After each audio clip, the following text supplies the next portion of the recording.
英語聞き流しリスニング、英語テキストと MP3 音声ダウンロードはホームページからご利用いただけます。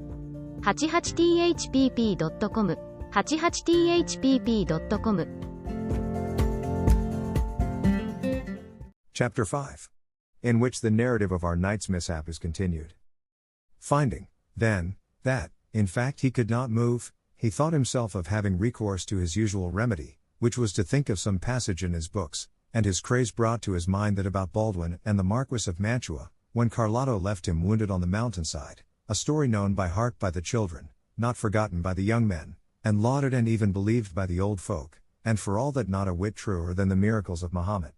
This seemed to him to fit exactly the case in which he found himself, so, making a show of severe suffering, he began to roll on the ground and with feeble breath repeat the very words which the wounded knight of the wood is said to have uttered. Where art thou, lady mine, that thou my sorrow dost not rue? Thou canst not know it, lady mine, or else thou art untrue. And so he went on with the ballad as far as the lines. O noble Marquis of Mantua, my uncle and liege lord. As chance would have it, when he had got to this line there happened to come by a peasant from his own village, a neighbor of his, who had been with a load of wheat to the mill, and he, seeing the man stretched there, came up to him and asked him who he was and what was the matter with him that he complained so dolefully. Don Quixote was firmly persuaded that this was the Marquis of Mantua, his uncle, so the only answer he made was to go on with his ballad, in which he told the tale of his misfortune, and of the loves of the emperor's son and his wife all exactly as the ballad sings it. The peasant stood amazed at hearing such nonsense, and relieving him of the visor, already battered to pieces by blows, he wiped his face, which was covered with dust, and as soon as he had done so he recognized him and said, Señor Quixote, for so he appears to have been called when he was in his senses and had not yet changed from a quiet country gentleman into a knight errant, who has brought your worship to this pass? But to all questions the other only went on with his ballad. Seeing this, the good man removed as well as he could his breastplate and back piece to see if he had any wound, but he could perceive no blood nor any mark whatever.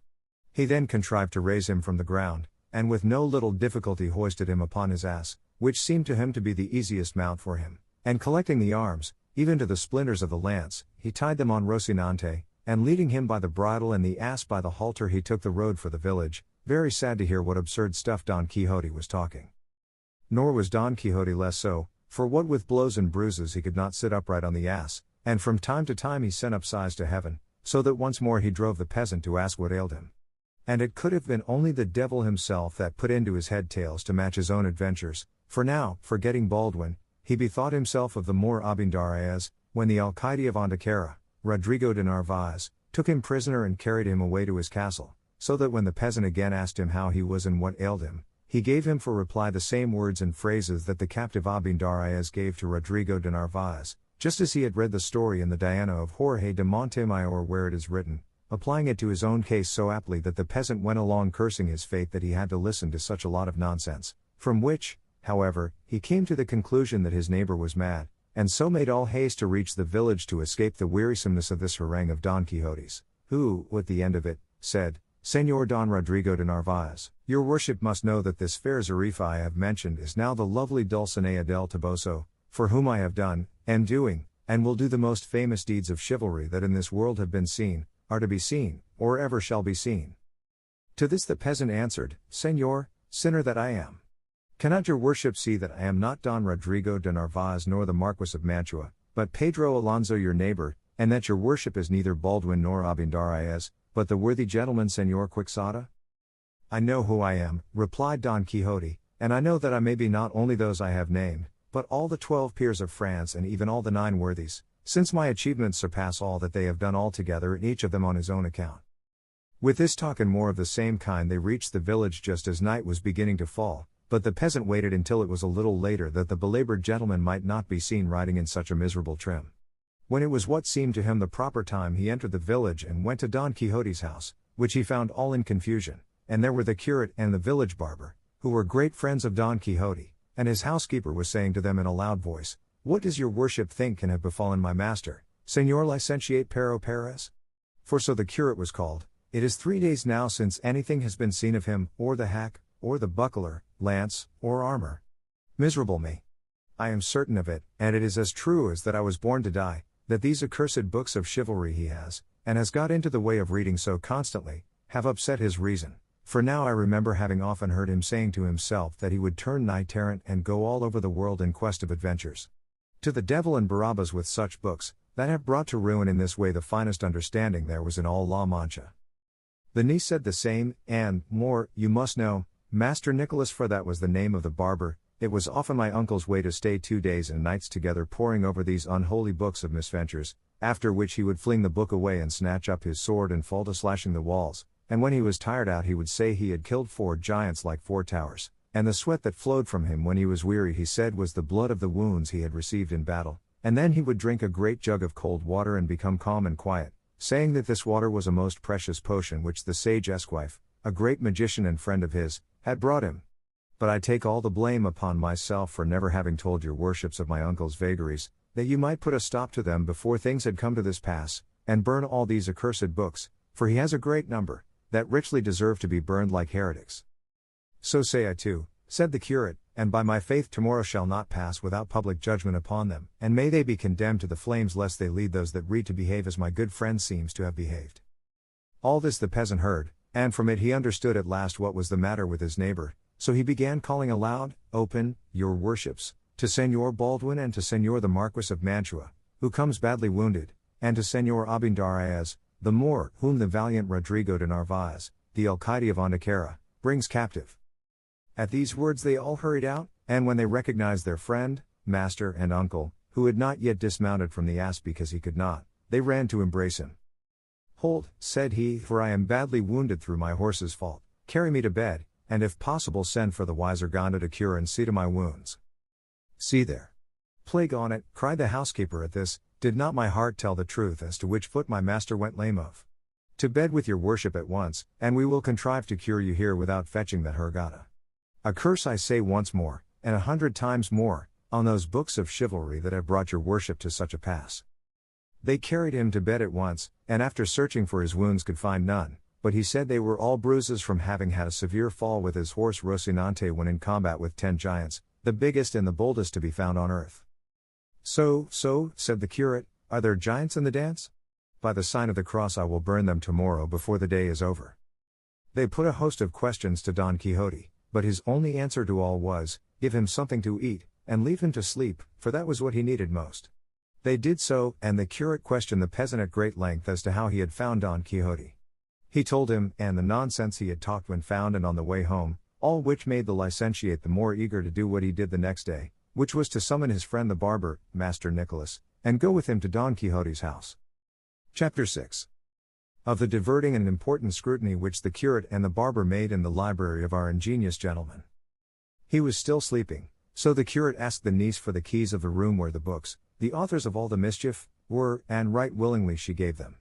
They all went in, the housekeeper with them, and found more than 100 volumes of big books very well bound, and some other small ones. The moment the housekeeper saw them she turned about and ran out of the room, and came back immediately with a saucer of holy water and a sprinkler, saying, Here, your worship, Señor Licentiate, sprinkle this room, don't leave any magician of the many there in these books to bewitch us in revenge for our design of banishing them from the world. The simplicity of the housekeeper made the licentiate laugh, and he directed the barber to give him the books one by one to see what they were about, as there might be some to be found among them that did not deserve the penalty of fire.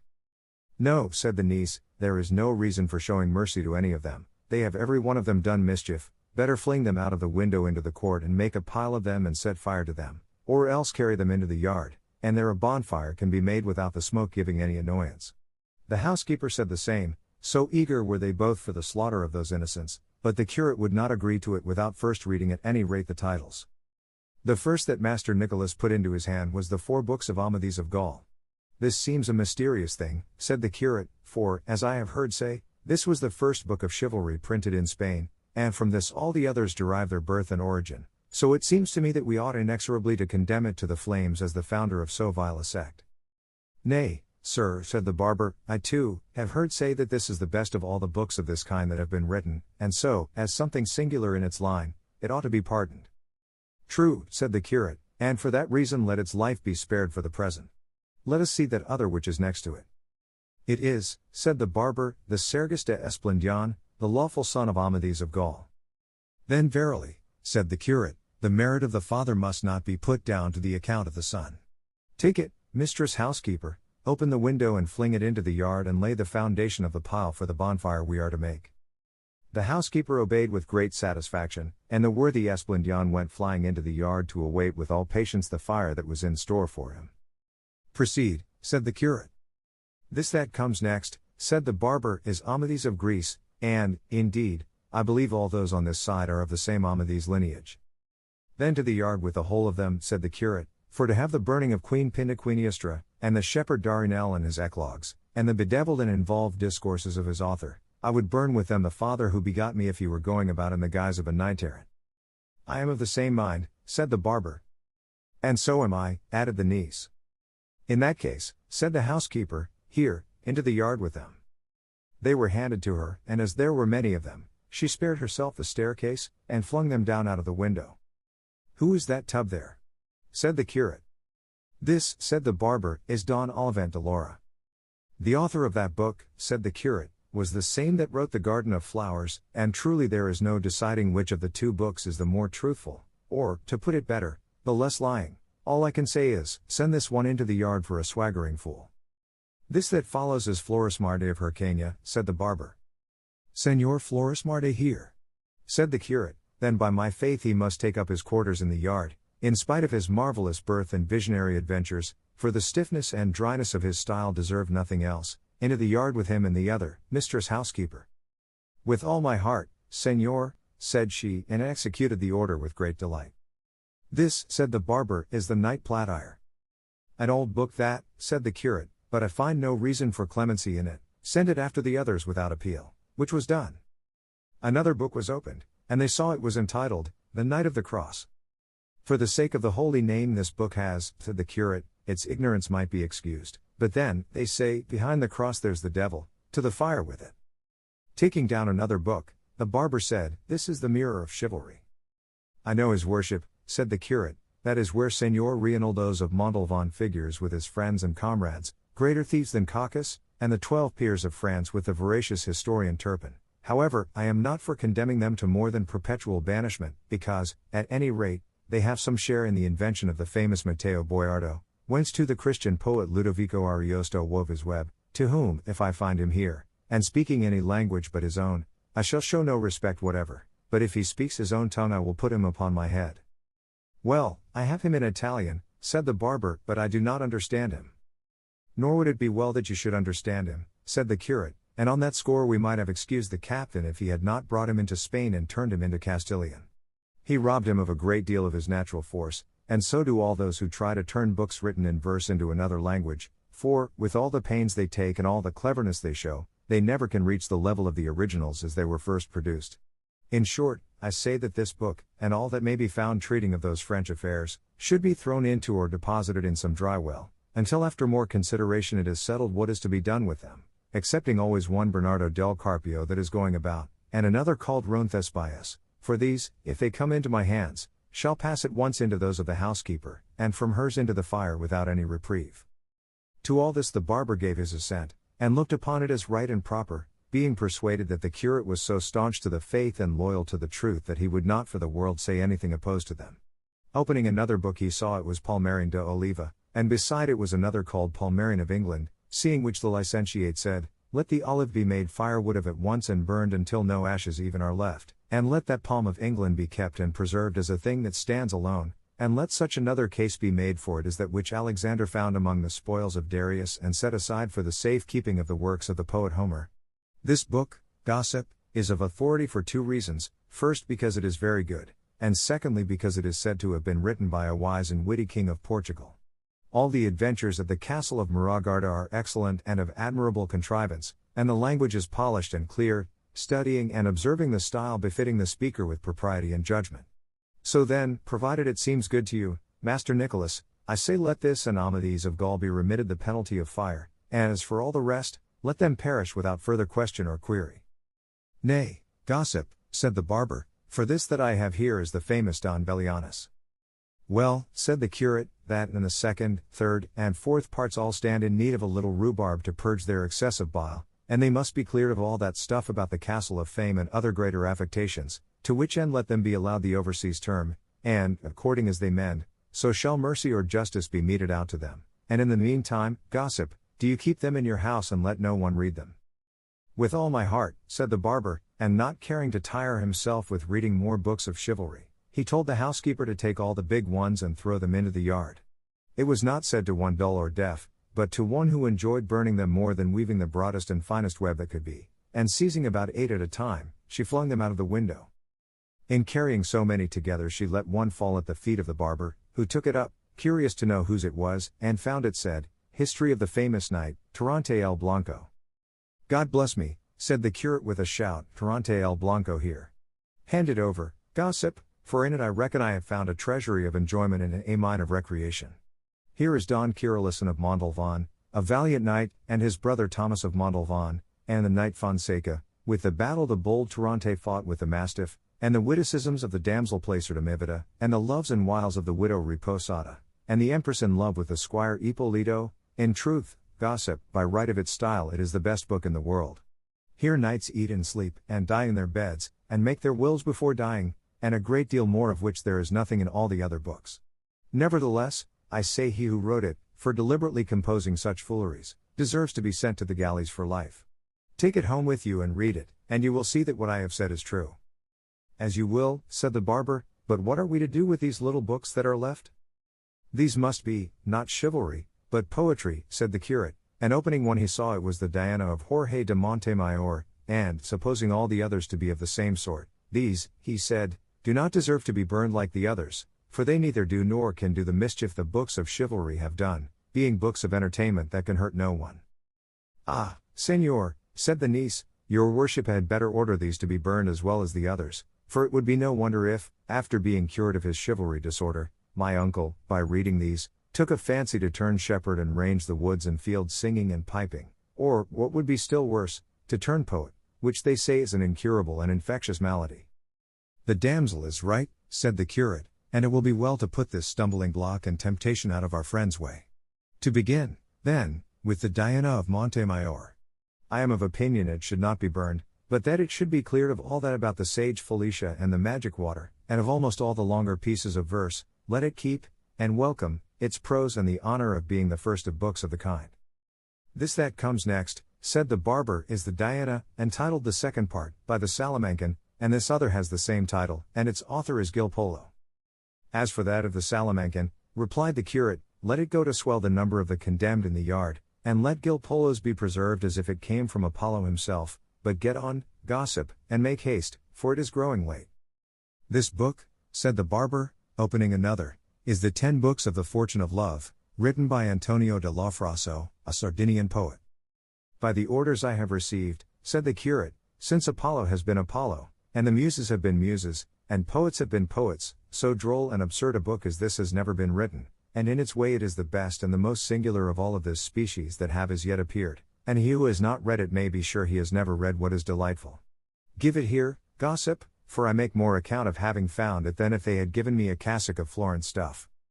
He put it aside with extreme satisfaction, and the barber went on, these that come next are the Shepherd of Iberia, Nymphs of Inaris, and the Enlightenment of Jealousy. Then all we have to do, said the curate, is to hand them over to the secular arm of the housekeeper, and ask me not why, or we shall never have done. This next is the Pastor de Philida.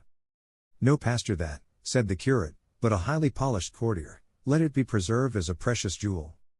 This large one here, said the barber, is called the Treasury of Various Poems. If there were not so many of them, said the curate, they would be more relished. This book must be weeded and cleansed of certain vulgarities which it has with its excellences. Let it be preserved because the author is a friend of mine, and out of respect for other more heroic and loftier works that he has written. This, continued the barber, is the Cancionero of Lopez de Maldonado. The author of that book, too, said the curate, is a great friend of mine, and his verses from his own mouth are the admiration of all who hear them, for such is the sweetness of his voice that he enchants when he chants them. It gives rather too much of its eclogues, but what is good was never yet plentiful, let it be kept with those that have been set apart. But what book is that next it? The Galatea of Miguel de Cervantes, said the barber. That Cervantes has been for many years a great friend of mine, and to my knowledge he has had more experience in reverses than in verses. His book has some good invention in it, it presents us with something but brings nothing to a conclusion, We must wait for the second part it promises, perhaps with amendment it may succeed in winning the full measure of grace that is now denied it, and in the meantime do you, Señor Gossip, keep it shut up in your own quarters. Very good, said the barber, and here come three together, the Araucana of Don Alonso de Urthia, the Austriata of Juan Rufo, Justice of Cordova, and the Montserrat of Cristobal de Virues, the Valencian poet. These three books, said the curate, are the best that have been written in Castilian and heroic verse, and they may compare with the most famous of Italy. Let them be preserved as the richest treasures of poetry that Spain possesses. The curate was tired and would not look into any more books, and so he decided that, contents uncertified, all the rest should be burned, but just then the barber held open one, called The Tears of Angelica. I should have shed tears myself, said the curate when he heard the title, had I ordered that book to be burned, for its author was one of the famous poets of the world, not to say of Spain, and was very happy in the translation of some of Ovid's fables. Chapter 7. Of the second sally of our worthy knight Don Quixote of La Mancha. At this instant Don Quixote began shouting out, Hear, hear, valiant knights! Here is need for you to put forth the might of your strong arms, for they of the court are gaining the mastery in the tourney. Called away by this noise and outcry, they proceeded no farther with the scrutiny of the remaining books, and so it is thought that the Caroli, the Lion of Spain, and the Deeds of the Emperor, written by Don Luis de Avila, went to the fire unseen and unheard, for no doubt they were among those that remained, and perhaps if the curate had seen them they would not have undergone so severe a sentence. When they reached Don Quixote he was already out of bed, and was still shouting and raving, and slashing and cutting all round, as wide awake as if he had never slept. They closed with him and by force got him back to bed, and when he had become a little calm, addressing the curate, he said to him, Of a truth, Señor Archbishop Turpin, it is a great disgrace for us who call ourselves the 12 peers, so carelessly to allow the knights of the court to gain the victory in this tourney, we the adventurers having carried off the honor on the 3 former days. Hush, gossip, said the curate, please God, the luck may turn, and what is lost today may be won tomorrow, for the present let your worship have a care of your health, for it seems to me that you are over-fatigued, if not badly wounded. Wounded no, said Don Quixote, but bruised and battered no doubt, for that bastard Don Roland has cudgeled me with the trunk of an oak tree, and all for envy, because he sees that I alone rival him in his achievements. But I should not call myself Reinaldos of Montalvan did he not pay me for it in spite of all his enchantments as soon as I rise from this bed. For the present let them bring me something to eat, for that, I feel, is what will be more to my purpose, and leave it to me to avenge myself. They did as he wished, they gave him something to eat, and once more he fell asleep, leaving them marveling at his madness. That night the housekeeper burned to ashes all the books that were in the yard and in the whole house, and some must have been consumed that deserved preservation in everlasting archives, but their fate and the laziness of the examiner did not permit it, and so in them was verified the proverb that the innocent suffer for the guilty. One of the remedies which the curate and the barber immediately applied to their friend's disorder was to wall up and plaster the room where the books were, so that when he got up he should not find them, possibly the cause being removed the effect might cease, and they might say that a magician had carried them off, room and all, and this was done with all dispatch. 2 days later Don Quixote got up, and the first thing he did was to go and look at his books, and not finding the room where he had left it, he wandered from side to side looking for it.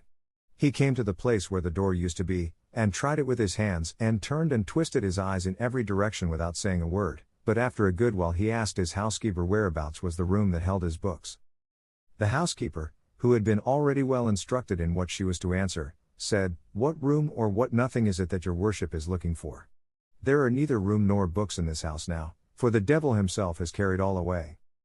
It was not the devil, said the niece, but a magician who came on a cloud one night after the day your worship left this, and dismounting from a serpent that he rode he entered the room, and what he did there I know not, but after a little while he made off, flying through the roof, and left the house full of smoke, and when we went to see what he had done we saw neither book nor room, but we remember very well, the housekeeper and I, that on leaving, the old villain said in a loud voice that, for a private grudge he owed the owner of the books and the room, he had done mischief in the house that would be discovered by and by. He said too that his name was the sage Minitin. He must have said Friston, said Don Quixote. I don't know whether he called himself Friston or Fritten, said the housekeeper, I only know that his name ended with Tun. So it does, said Don Quixote, and he is a sage magician, a great enemy of mine, who has a spite against me because he knows by his arts and lore that in process of time I am to engage in single combat with a knight whom he befriends and that I am to conquer, and he will be unable to prevent it, and for this reason he endeavors to do me all the ill turns that he can, but I promise him it will be hard for him to oppose or avoid what is decreed by heaven." "Who doubts that?" said the niece. "But, uncle, who mixes you up in these quarrels? Would it not be better to remain at peace in your own house instead of roaming the world looking for better bread than ever came of wheat, never reflecting that many go for wool and come back shorn?" "Oh, niece of mine," replied Don Quixote, "how much astray art thou in thy reckoning! Ere they shear me I shall have plucked away and stripped off the beards of all who dare to touch only the tip of a hair of mine." The two were unwilling to make any further answer as they saw that his anger was kindling. In short, then, he remained at home 15 days very quietly without showing any signs of a desire to take up with his former delusions, and during this time he held lively discussions with his two gossips, the curate and the barber, on the point he maintained, that knights errant were what the world stood most in need of, and that in him was to be accomplished the revival of knight errantry. The curate sometimes contradicted him, sometimes agreed with him, for if he had not observed this precaution he would have been unable to bring him to reason. Meanwhile Don Quixote worked upon a farm laborer, a neighbor of his, an honest man, if indeed that title can be given to him who is poor, but with very little wit in his pate. In a word, he so talked him over, and with such persuasions and promises, that the poor clown made up his mind to sally forth with him and serve him as esquire. Don Quixote, among other things, told him he ought to be ready to go with him gladly, because any moment an adventure might occur that might win an island in the twinkling of an eye and leave him governor of it. On these and the like promises Sancho Panza, for so the laborer was called, left wife and children, and engaged himself as esquire to his neighbor. Don Quixote next set about getting some money, and selling one thing and pawning another, and making a bad bargain in every case, he got together a fair sum. He provided himself with a buckler, which he begged as a loan from a friend, and, restoring his battered helmet as best he could, he warned his squire Sancho of the day and hour he meant to set out, that he might provide himself with what he thought most needful. Above all, he charged him to take alforges with him. The other said he would, and that he meant to take also a very good ass he had, as he was not much given to going on foot. About the ass, Don Quixote hesitated a little, trying whether he could call to mind any knight-errant taking with him an esquire mounted on ass back, but no instance occurred to his memory. For all that, however, he determined to take him, intending to furnish him with a more honorable mount when a chance of it presented itself, by appropriating the horse of the first discourteous knight he encountered. Himself he provided with shirts and such other things as he could, according to the advice the host had given him, all which being done, without taking leave, Sancho Panza of his wife and children, or Don Quixote of his housekeeper and niece, they sallied forth unseen by anybody from the village one night, and made such good way in the course of it that by daylight they held themselves safe from discovery, even should search be made for them. Sancho rode on his ass like a patriarch, with his alforges and bota, and longing to see himself soon governor of the island his master had promised him. Don Quixote decided upon taking the same route and road he had taken on his first journey, that over the Campo de Montiel, which he traveled with less discomfort than on the last occasion, for, as it was early morning and the rays of the sun fell on them obliquely, the heat did not distress them. "And now," said Sancho Panza to his master, "your worship will take care, Señor Knight-errant, not to forget about the island you have promised me, for be it ever so big I'll be equal to governing it." To which Don Quixote replied, "Thou must know, friend Sancho Panza, that it was a practice very much in vogue with the knights errant of old to make their squires governors of the islands or kingdoms they won, and I am determined that there shall be no failure on my part in so liberal a custom. On the contrary, I mean to improve upon it, for they sometimes, and perhaps most frequently, waited until their squires were old, and then when they had had enough of service and hard days and worse nights, they gave them some title or other, of count, or at the most marquis, of some valley or province more or less, but if thou livest and I live, it may well be that before 6 days are over, I may have won some kingdom that has others dependent upon it, which will be just the thing to enable thee to be crowned king of one of them. Nor needst thou count this wonderful, for things and chances fall to the lot of such knights in ways so unexampled and unexpected that I might easily give thee even more than I promised thee." "In that case," said Sancho Panza, "if I should become a king by one of those miracles your worship speaks of, even Juana Gutierrez, my old woman, would come to be queen and my children infantas." "Well, who doubts it?" said Don Quixote. "I doubt it," replied Sancho Panza, "because for my part I am persuaded that though God should shower down kingdoms upon earth, not one of them would fit the head of Mari Gutierrez. Let me tell you, Señor, she is not worth 2 maravedis for a queen, Countess will fit her better, and that only with God's help." "Leave it to God, Sancho," returned Don Quixote, "for he will give her what suits her best, but do not undervalue thyself so much as to come to be content with anything less than being governor of a province." I will not, Señor, answered Sancho, specially as I have a man of such quality for a master in your worship, who will know how to give me all that will be suitable for me and that I can bear. Chapter 8. Of the good fortune which the valiant Don Quixote had in the terrible and undreamt of adventure of the windmills, with other occurrences worthy to be fitly recorded. At this point they came in sight of 30-40 windmills that there are on plain, and as soon as Don Quixote saw them he said to his squire, Fortune is arranging matters for us better than we could have shaped our desires ourselves, for look there, friend Sancho Panza, where 30 or more monstrous giants present themselves, all of whom I mean to engage in battle and slay, and with whose spoils we shall begin to make our fortunes, for this is righteous warfare, and it is God's good service to sweep so evil a breed from off the face of the earth. What giants? Said Sancho Panza. Those thou seest there, answered his master, with the long arms, and some have them nearly 2 leagues long. Look, your worship, said Sancho, what we see there are not giants but windmills, and what seem to be their arms are the sails that turned by the wind make the millstone go. It is easy to see, replied Don Quixote, that thou art not used to this business of adventures, those are giants, and if thou art afraid, away with thee out of this and betake thyself to prayer while I engage them in fierce and unequal combat. So saying, he gave the spur to his steed Rocinante, heedless of the cries his squire Sancho sent after him, warning him that most certainly they were windmills and not giants he was going to attack. He, however, was so positive they were giants that he neither heard the cries of Sancho, nor perceived, near as he was, what they were, but made at them shouting, Fly not, cowards and vile beings, for a single knight attacks you. A slight breeze at this moment sprang up, and the great sails began to move, seeing which Don Quixote exclaimed, Though ye flourish more arms than the giant Briareus, ye have to reckon with me. So saying, and commending himself with all his heart to his lady Dulcinea, imploring her to support him in such a peril, with lance in rest and covered by his buckler, he charged at Rocinante's fullest gallop and fell upon the first mill that stood in front of him, but as he drove his lance point into the sail the wind whirled it round with such force that it shivered the lance to pieces, sweeping with it horse and rider, who went rolling over on the plain, in a sorry condition. Sancho hastened to his assistance as fast as his ass could go, and when he came up found him unable to move, with such a shock had Rocinante fallen with him. God bless me, said Sancho, did I not tell your worship to mind what you were about, for they were only windmills? And no one could have made any mistake about it but one who had something of the same kind in his head.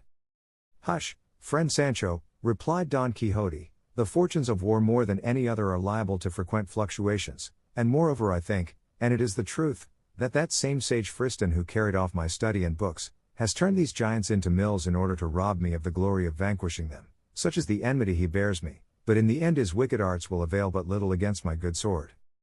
God order it as he may, said Sancho Panza, and helping him to rise got him up again on Rocinante, whose shoulder was half out, and then, discussing the late adventure, they followed the road to Puerto Lapis, for there, said Don Quixote, they could not fail to find adventures in abundance and variety, as it was a great thoroughfare.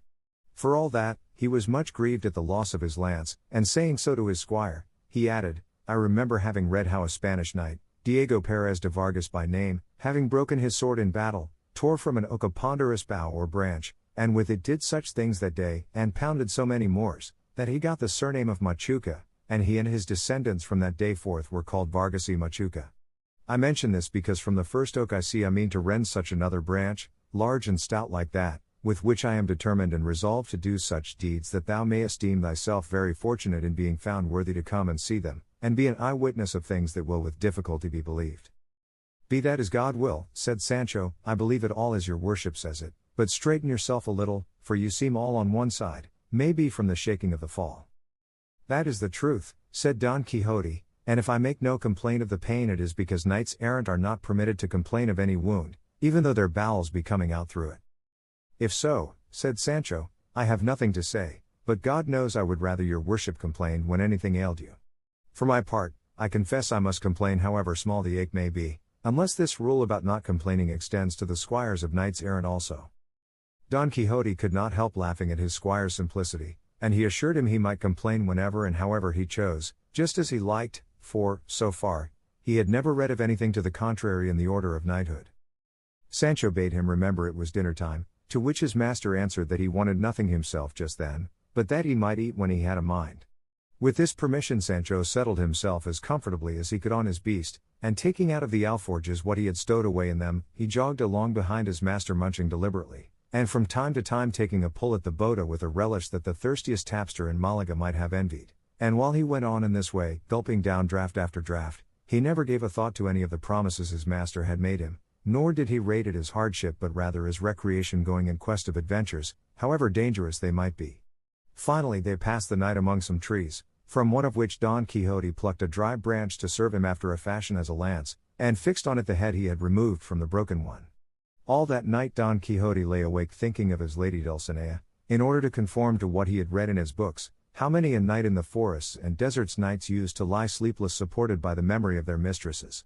Not so did Sancho Panza spend it, for having his stomach full of something stronger than chicory water he made but one sleep of it, and, if his master had not called him, neither the rays of the sun beating on his face nor all the cheery notes of the birds welcoming the approach of day would have had power to waken him. On getting up he tried the bota and found it somewhat less full than the night before, which grieved his heart because they did not seem to be on the way to remedy the deficiency readily. Don Quixote did not care to break his fast, for, as has been already said, he confined himself to savory recollections for nourishment. They returned to the road they had set out with, leading to Puerto Lapis, and at 3 p.m. they came in sight of it. "Here, brother Sancho Panza," said Don Quixote when he saw it, "we may plunge our hands up to the elbows in what they call adventures, but observe, even shouldst thou see me in the greatest danger in the world, thou must not put a hand to thy sword in my defence, unless indeed thou perceivest that those who assail me are rabble or base folk, for in that case thou mayest very properly aid me, but if they be knights it is on no account permitted or allowed thee by the laws of knighthood to help me until thou hast been dubbed a knight." "Most certainly, Señor," replied Sancho, "your worship shall be fully obeyed in this matter, all the more as of myself I am peaceful and no friend to mixing in strife and quarrels. It is true that as regards the defense of my own person I shall not give much heed to those laws, for laws human and divine allow each one to defend himself against any assailant whatever." "That I grant," said Don Quixote, "but in this matter of aiding me against knights thou must put a restraint upon thy natural impetuosity." "I will do so, I promise you," answered Sancho, "and will keep this precept as carefully as Sunday." While they were thus talking there appeared on the road 2 friars of the order of Saint Benedict, mounted on 2 dromedaries, for not less tall were the 2 mules they rode on. They wore traveling spectacles and carried sunshades, and behind them came a coach attended by 4 or 5 persons on horseback and 2 muleteers on foot. In the coach there was, as afterwards appeared, a Biscay lady on her way to Seville, where her husband was about to take passage for the Indies with an appointment of high honor. The friars, though going the same road, were not in her company, but the moment Don Quixote perceived them he said to his squire, "Either I am mistaken, or this is going to be the most famous adventure that has ever been seen, for those black bodies we see there must be, and doubtless are, magicians who are carrying off some stolen princess in that coach, and with all my might I must undo this wrong." "This will be worse than the windmills," said Sancho. "Look, Señor, those are friars of Saint Benedict, and the coach plainly belongs to some travelers. I tell you to mind well what you are about and don't let the devil mislead you." "I have told thee already, Sancho," replied Don Quixote, "that on the subject of adventures thou knowest little. What I say is the truth, as thou shalt see presently." So saying, he advanced and posted himself in the middle of the road along which the friars were coming, and as soon as he thought they had come near enough to hear what he said, he cried aloud, "Devilish and unnatural beings, release instantly the high-born princesses whom you are carrying off by force in this coach, else prepare to meet a speedy death as the just punishment of your evil deeds." The friars drew rein and stood wondering at the appearance of Don Quixote as well as at his words, to which they replied, "Señor Caballero, we are not devilish or unnatural, but 2 brothers of Saint Benedict following our road, nor do we know whether or not there are any captive princesses coming in this coach." "No soft words with me, for I know you, lying rabble," said Don Quixote, and without waiting for a reply he spurred Rocinante and with levelled lance charged the first friar with such fury and determination, that, if the friar had not flung himself off the mule, he would have brought him to the ground against his will, and sore wounded, if not killed outright. The second brother, seeing how his comrade was treated, drove his heels into his castle of a mule and made off across the country faster than the wind. Sancho Panza, when he saw the friar on the ground, dismounting briskly from his ass, rushed towards him and began to strip off his gown. At that instant the friar's muleteers came up and asked what he was stripping him for. Sancho answered them that this fell to him lawfully as spoil of the battle which his lord Don Quixote had won. The muleteers, who had no idea of a joke and did not understand all this about battles and spoils, seeing that Don Quixote was some distance off talking to the travelers in the coach, fell upon Sancho, knocked him down, and leaving hardly a hair in his beard, belabored him with kicks and left him stretched breathless and senseless on the ground, and without any more delay helped the friar to mount, who, trembling, terrified, and pale, as soon as he found himself in the saddle, spurred after his companion, who was standing at a distance looking on, watching the result of the onslaught. Then, not caring to wait for the end of the affair just begun, they pursued their journey, making more crosses than if they had the devil after them. Don Quixote was, as has been said, speaking to the lady in the coach. "Your beauty, lady mine," said he, "may now dispose of your person as may be most in accordance with your pleasure, for the pride of your ravishers lies prostrate on the ground through this strong arm of mine. And lest you should be pining to know the name of your deliverer, know that I am called Don Quixote of La Mancha, knight-errant and adventurer, and captive to the peerless and beautiful Lady Dulcinea del Toboso, and in return for the service you have received of me I ask no more than that you should return to El Toboso, and on my behalf present yourself before that lady and tell her what I have done to set you free." One of the squires in attendance upon the coach, a Biscayan, was listening to all Don Quixote was saying, and perceiving that he would not allow the coach to go on, but was saying it must return at once to El Toboso, he made at him, and seizing his lance addressed him in bad Castilian and worse Biscayan after his fashion, "Begone, caballero, and I'll go with thee, by the God that made me, unless thou quittest coach, slayest thee as art here a Biscayan." Don Quixote understood him quite well, and answered him very quietly, "If thou wert a knight, as thou art none, I should have already chastised thy folly and rashness, miserable creature." To which the Biscayan returned, "I know, gentlemen. I swear to God thou liest as I am Christian. If thou droppest lance and drawest sword, soon shalt thou see thou art carrying water to the cat, Biscayan on land, hidalgo at sea, hidalgo at the devil, and look, if thou sayest otherwise thou liest." "You will see presently," said Agrajes, replied Don Quixote, and throwing his lance on the ground he drew his sword, braced his buckler on his arm, and attacked the Biscayan, bent upon taking his life. The Biscayan, when he saw him coming on, though he wished to dismount from his mule, in which, being one of those sorry ones let out for hire, he had no confidence, had no choice but to draw his sword. It was lucky for him, however, that he was near the coach, from which he was able to snatch a cushion that served him for a shield, and they went at one another as if they had been two mortal enemies. The other strove to make peace between them, but could not, for the Biscayan declared in his disjointed phrase that if they did not let him finish his battle he would kill his mistress and everyone that strove to prevent him. The lady in the coach, amazed and terrified at what she saw, ordered the coachman to draw aside a little, and set herself to watch this severe struggle, in the course of which the Biscayan smote Don Quixote a mighty stroke on the shoulder over the top of his buckler, which, given to one without armor, would have cleft him to the waist. Don Quixote, feeling the weight of this prodigious blow, cried aloud, saying, "O lady of my soul, Dulcinea, flower of beauty, come to the aid of this your knight, who, in fulfilling his obligations to your beauty, finds himself in this extreme peril." To say this, to lift his sword, to shelter himself well behind his buckler, and to assail the Biscayan was the work of an instant, determined as he was to venture all upon a single blow. The Biscayan, seeing him come on in this way, was convinced of his courage by his spirited bearing, and resolved to follow his example, so he waited for him keeping well under cover of his cushion, being unable to execute any sort of maneuver with his mule, which, dead tired and never meant for this kind of game, could not stir a step. On, then, as aforesaid, came Don Quixote against the wary Biscayan, with uplifted sword and a firm intention of splitting him in half, while on his side the Biscayan waited for him sword in hand, and under the protection of his cushion, and all present stood trembling, waiting in suspense the result of blows such as threatened to fall, and the lady in the coach and the rest of her following were making 1,000 vows and offerings to all the images and shrines of Spain, that God might deliver her squire and all of them from this great peril in which they found themselves. But it spoils all, that at this point in crisis the author of the history leaves this battle impending, giving his excuse that he could find nothing more written about these achievements of Don Quixote than what has been already set forth. It is true the second author of this work was unwilling to believe that a history so curious could have been allowed to fall under the sentence of oblivion, or that the wits of La Mancha could have been so undiscerning as not to preserve in their archives or registries some documents referring to this famous knight, and this being his persuasion, he did not despair of finding the conclusion of this pleasant history, which, heaven favoring him, he did find in a way that shall be related in the second part. Chapter 9.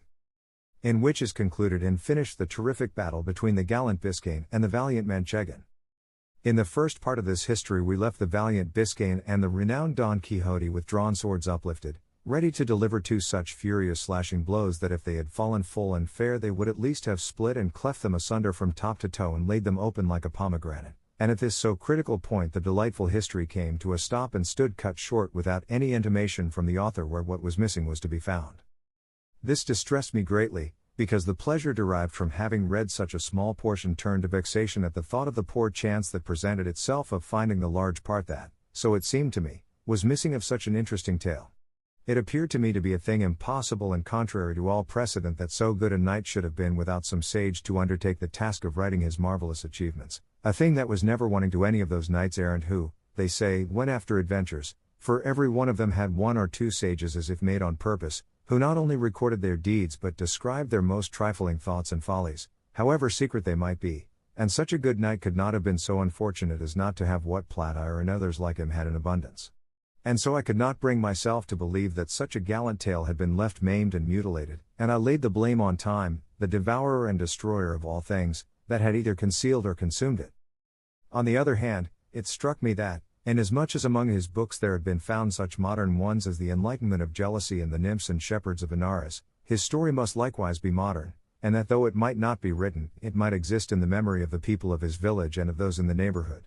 This reflection kept me perplexed and longing to know really and truly the whole life and wondrous deeds of our famous Spaniard, Don Quixote of La Mancha, light and mirror of Manchegan chivalry, and the first that in our age and in these so evil days devoted himself to the labor and exercise of the arms of knight-errantry, righting wrongs, succoring widows, and protecting damsels of that sort that used to ride about, whip in hand, on their palfreys, with all their virginity about them, from mountain to mountain and valley to valley, for, if it were not for some ruffian, or boor with a hood and hatchet, or monstrous giant, that forced them, there were in days of yore damsels that at the end of 80 years, in all which time they had never slept a day under a roof, went to their graves as much maids as the mothers that bore them. I say, then, that in these and other respects our gallant Don Quixote is worthy of everlasting and notable praise, nor should it be withheld even from me for the labor and pains spent in searching for the conclusion of this delightful history, though I know well that if heaven, chance and good fortune had not helped me, the world would have remained deprived of an entertainment and pleasure that for a couple of hours or so may well occupy him who shall read it attentively. The discovery of it occurred in this way. One day, as I was in the Alcana of Toledo, a boy came up to sell some pamphlets and old papers to a silk mercer, and, as I am fond of reading even the very scraps of paper in the streets, led by this natural bent of mine I took up one of the pamphlets the boy had for sale, and saw that it was in characters which I recognized as Arabic, and as I was unable to read them though I could recognize them, I looked about to see if there were any Spanish-speaking Morisco at hand to read them for me, nor was there any great difficulty in finding such an interpreter, for even had I sought one for an older and better language I should have found him. In short, chance provided me with one, who when I told him what I wanted and put the book into his hands, opened it in the middle and after reading a little in it began to laugh. I asked him what he was laughing at, and he replied that it was at something the book had written in the margin by way of a note. I bade him tell it to me, and he still laughing said, "In the margin, as I told you, this is written, this Dulcinea del Toboso so often mentioned in this history, had, they say, the best hand of any woman in all La Mancha for salting pigs." When I heard Dulcinea del Toboso named, I was struck with surprise and amazement, for it occurred to me at once that these pamphlets contained the history of Don Quixote. With this idea I pressed him to read the beginning, and in doing so, turning the Arabic offhand into Castilian, he told me it meant, History of Don Quixote of La Mancha, written by Sidamete Benengeli, an Arab historian. It required great caution to hide the joy I felt when the title of the book reached my ears, and snatching it from the silk mercer, I bought all the papers and pamphlets from the boy for half a real, and if he had had his wits about him and had known how eager I was for them, he might have safely calculated on making more than 6 reals by the bargain. I withdrew at once with the Morisco into the cloister of the cathedral, and begged him to turn all these pamphlets that related to Don Quixote into the Castilian tongue, without omitting or adding anything to them, offering him whatever payment he pleased. He was satisfied with 2 arrabas of raisins and 2 bushels of wheat, and promised to translate them faithfully and with all dispatch, but to make the matter easier, and not to let such a precious find out of my hands, I took him to my house, where in little more than a month and a half he translated the whole just as it is set down here. In the first pamphlet the battle between Don Quixote and the Biscayne was drawn to the very life, they planted in the same attitude as the history describes, their swords raised, and the one protected by his buckler, the other by his cushion, and the Biscayne's mule so true to nature that it could be seen to be a hired one a bowshot off. The Biscayne had an inscription under his feet which said, Don Sancho de Espacia, which no doubt must have been his name, and at the feet of Rocinante was another that said, Don Quixote. Rocinante was marvelously portrayed, so long and thin, so lank and lean, with so much backbone and so far gone in consumption, that he showed plainly with what judgment and propriety the name of Rocinante had been bestowed upon him. Near him was Sancho Panza holding the halter of his ass, at whose feet was another label that said, Sancho Zancas, and according to the picture, he must have had a big belly, a short body, and long shanks, for which reason, no doubt, the names of Panza and Zancas were given him, for by these two surnames the history several times calls him. Some other trifling particulars might be mentioned, but they are all of slight importance and have nothing to do with the true relation of the history, and no history can be bad so long as it is true.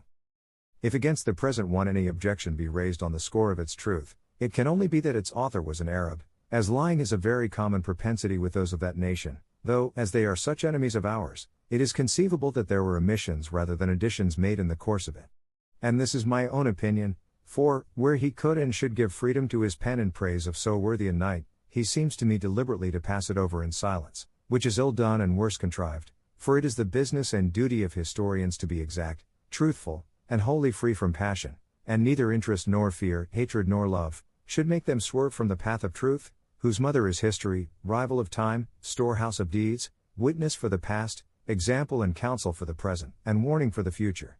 In this I know will be found all that can be desired in the pleasantest, and if it be wanting in any good quality, I maintain it is the fault of its hound of an author and not the fault of the subject. To be brief, its second part, according to the translation, began in this way. With trenchant swords upraised and poised on high, it seemed as though the two valiant and wrathful combatants stood threatening heaven, and earth, and hell, with such resolution and determination did they bear themselves. The fiery Biscayne was the first to strike a blow, which was delivered with such force and fury that had not the sword turned in its course, that single stroke would have sufficed to put an end to the bitter struggle and to all the adventures of our knight, but that good fortune which reserved him for greater things, turned aside the sword of his adversary, so that although it smote him upon the left shoulder, it did him no more harm than to strip all that side of its armor, carrying away a great part of his helmet with half of his ear, all which with fearful ruin fell to the ground, leaving him in a sorry plight. Good God! Who is there that could properly describe the rage that filled the heart of our man Chegan when he saw himself dealt with in this fashion? All that can be said is, it was such that he again raised himself in his stirrups, and, grasping his sword more firmly with both hands, he came down on the Biscayne with such fury, smiting him full over the cushion and over the head, that, even so good a shield proving useless, as if a mountain had fallen on him, he began to bleed from nose, mouth, and ears, reeling as if about to fall backwards from his mule, as no doubt he would have done had he not flung his arms about its neck. At the same time, however, he slipped his feet out of the stirrups and then unclasped his arms, and the mule, taking fright at the terrible blow, made off across the plain, and with a few plunges flung its master to the ground. Don Quixote stood looking on very calmly, and, when he saw him fall, leapt from his horse and with great briskness ran to him, and, presenting the point of his sword to his eyes, bade him surrender, or he would cut his head off. The Biscayne was so bewildered that he was unable to answer a word, and it would have gone hard with him, so blind was Don Quixote, had not the ladies in the coach, who had hitherto been watching the combat in great terror, hastened to where he stood and implored him with earnest entreaties to grant them the great grace and favor of sparing their squire's life, to which Don Quixote replied with much gravity and dignity, In truth, fair ladies, I am well content to do what ye ask of me, but it must be on one condition and understanding, which is that this knight promise me to go to the village of El Toboso, and on my behalf present himself before the peerless lady Dulcinea, that she deal with him as shall be most pleasing to her. The terrified and disconsolate ladies, without discussing Don Quixote's demand or asking who Dulcinea might be, promised that their squire should do all that had been commanded. Then, on the faith of that promise, said Don Quixote, I shall do him no further harm, though he well deserves it of me. Chapter 10. Of the pleasant discourse that passed between Don Quixote and his squire Sancho Panza. Now by this time Sancho had risen, rather the worse for the handling of the friar's muleteers, and stood watching the battle of his master, Don Quixote, and praying to God in his heart that it might be his will to grant him the victory, and that he might thereby win some island to make him governor of, as he had promised. Seeing, therefore, that the struggle was now over, and that his master was returning to Mount Rocinante, he approached to hold the stirrup for him, and, before he could mount, he went on his knees before him, and taking his hand, kissed it saying, May it please your worship, Señor Don Quixote, to give me the government of that island which has been won in this hard fight, for be it ever so big I feel myself in sufficient force to be able to govern it as much and as well as anyone in the world who has ever governed islands. To which Don Quixote replied, Thou must take notice, brother Sancho, that this adventure and those like it are not adventures of islands, but of crossroads, in which nothing is got except a broken head or an ear the less. Have patience, for adventures will present themselves from which I may make you, not only a governor, but something more. Sancho gave him many thanks, and again kissing his hand and the skirt of his hauberk, helped him to mount Rocinante, and mounting his ass himself, proceeded to follow his master, who at a brisk pace, without taking leave, or saying anything further to the ladies belonging to the coach, turned into a wood that was hard by. Sancho followed him at his ass's best trot, but Rocinante stepped out so that, seeing himself left behind, he was forced to call to his master to wait for him. Don Quixote did so, reining in Rocinante until his weary squire came up, who on reaching him said, It seems to me, Señor, it would be prudent in us to go and take refuge in some church, for, seeing how Malty with whom you fought has been left, it will be no wonder if they give information of the affair to the Holy Brotherhood and arrest us, and, faith, if they do, before we come out of jail we shall have to sweat for it. Peace, said Don Quixote, where hast thou ever seen or heard that a knight-errant has been arraigned before a court of justice, however many homicides he may have committed? I know nothing about omisals, answered Sancho, nor in my life have had anything to do with one. I only know that the Holy Brotherhood looks after those who fight in the fields, and in that other matter I do not meddle. Then thou needst have no uneasiness, my friend, said Don Quixote, for I will deliver thee out of the hands of the Chaldeans, much more out of those of the Brotherhood. But tell me, as thou livest, hast thou seen a more valiant knight than I in all the known world? Hast thou read in history of any who has or had higher mettle in attack, more spirit in maintaining it, more dexterity in wounding or skill in overthrowing? The truth is, answered Sancho, that I have never read any history, for I can neither read nor write, but what I will venture to bet is that a more daring master than your worship I have never served in all the days of my life, and God grant that this daring be not paid for where I have said. What I beg of your worship is to dress your wound, for a great deal of blood flows from that ear, and I have here some lint and a little white ointment in the alforges. All that might be well dispensed with, said Don Quixote, if I had remembered to make a vial of the balsam of Fierabras, for time and medicine are saved by one single drop. What vial and what balsam is that? Said Sancho Panza. It is a balsam, answered Don Quixote, the receipt of which I have in my memory, with which one need have no fear of death, or dread dying of any wound, and so when I make it and give it to thee thou hast nothing to do when in some battle thou seest they have cut me in half through the middle of the body, as is wont to happen frequently, but neatly and with great nicety, ere the blood congeal, to place that portion of the body which shall have fallen to the ground upon the other half which remains in the saddle, taking care to fit it on evenly and exactly. Then thou shalt give me to drink but 2 drops of the balsam I have mentioned, and thou shalt see me become sounder than an apple. If that be so, said Panza, I renounce henceforth the government of the promised island, and desire nothing more in payment of my many and faithful services than that your worship give me the receipt of this supreme liquor, for I am persuaded it will be worth more than 2 reals an ounce anywhere, and I want no more to pass the rest of my life in ease and honor, but it remains to be told if it costs much to make it. With less than 3 reals, 6 quarts of it may be made, said Don Quixote. Sinner that I am, said Sancho, then why does your worship put off making it and teaching it to me? Peace, friend, answered Don Quixote, greater secrets I mean to teach thee and greater favors to bestow upon thee, and for the present let us see to the dressing, for my ear pains me more than I could wish. Sancho took out some lint and ointment from the alforges, but when Don Quixote came to see his helmet shattered, he was like to lose his senses, and clapping his hand upon his sword and raising his eyes to heaven, he said, I swear by the Creator of all things and the 4 Gospels in their fullest extent, to do as the great Marquis of Mantua did when he swore to avenge the death of his nephew Baldwin, and that was not to eat bread from a tablecloth, nor embrace his wife, and other points which, though I cannot now call them to mind, I here grant as expressed, until I take complete vengeance upon him who has committed such an offense against me. Hearing this, Sancho said to him, Your worship should bear in mind, Señor Don Quixote, that if the knight has done what was commanded him in going to present himself before my lady Dulcinea del Toboso, he will have done all that he was bound to do, and does not deserve further punishment unless he commits some new offense. Thou hast said well and hit the point, answered Don Quixote, and so I recall the oath in so far as relates to taking fresh vengeance on him, but I make and confirm it anew to lead the life I have said until such time as I take by force from some knight another helmet such as this and as good. And think not, Sancho, that I am raising smoke with straw in doing so, for I have one to imitate in the matter, since the very same thing to a hare happened in the case of Mambrino's helmet, which cost Sacripante so dear. Señor, replied Sancho, let your worship send all such oaths to the devil, for they are very pernicious to salvation and prejudicial to the conscience. Just tell me now, if for several days to come we fall in with no man armed with a helmet, what are we to do? Is the oath to be observed in spite of all the inconvenience and discomfort it will be to sleep in your clothes, and not to sleep in a house, and 1,000 other mortifications contained in the oath of that old fool the Marquis of Mantua, which your worship is now wanting to revive? Let your worship observe that there are no men in armor traveling on any of these roads, nothing but carriers and carters, who not only do not wear helmets, but perhaps never heard tell of them all their lives. Thou art wrong there, said Don Quixote, for we shall not have been above 2 hours among these crossroads before we see more men in armor than came to Albrica to win the fair Angelica. Enough, said Sancho, so be it then, and God grant us success, and that the time for winning that island which is costing me so dear may soon come, and then let me die. I have already told thee, Sancho, said Don Quixote, not to give thyself any uneasiness on that score, for if an island should fail, there is the kingdom of Denmark, or of Sobradisa, which will fit thee as a ring fits the finger, and all the more that, being on terra firma, thou wilt all the better enjoy thyself. But let us leave that to its own time. See if thou hast anything for us to eat in those alforges, because we must presently go in quest of some castle where we may lodge tonight and make the balsam I told thee of, for I swear to thee by God, this ear is giving me great pain.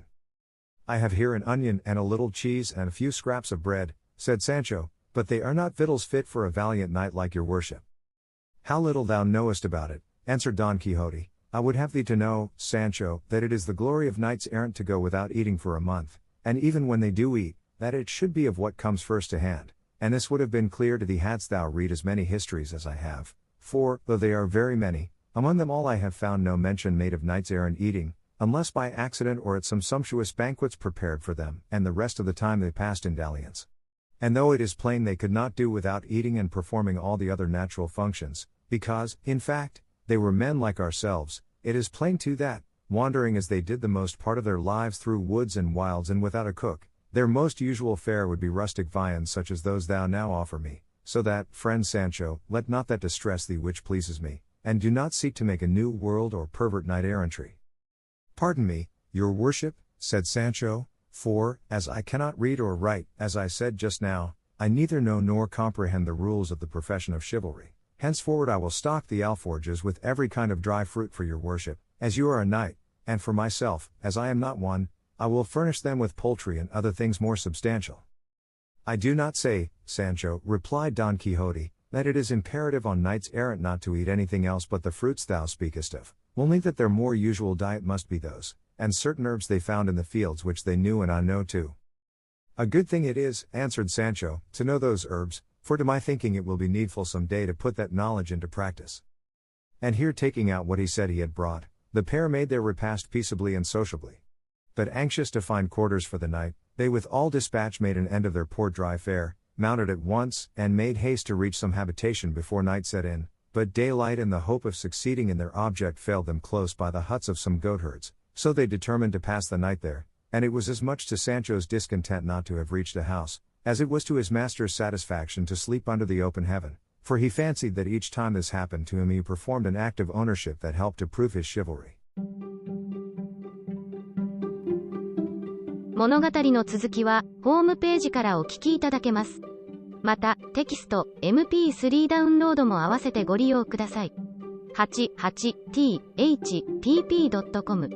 88thpp.com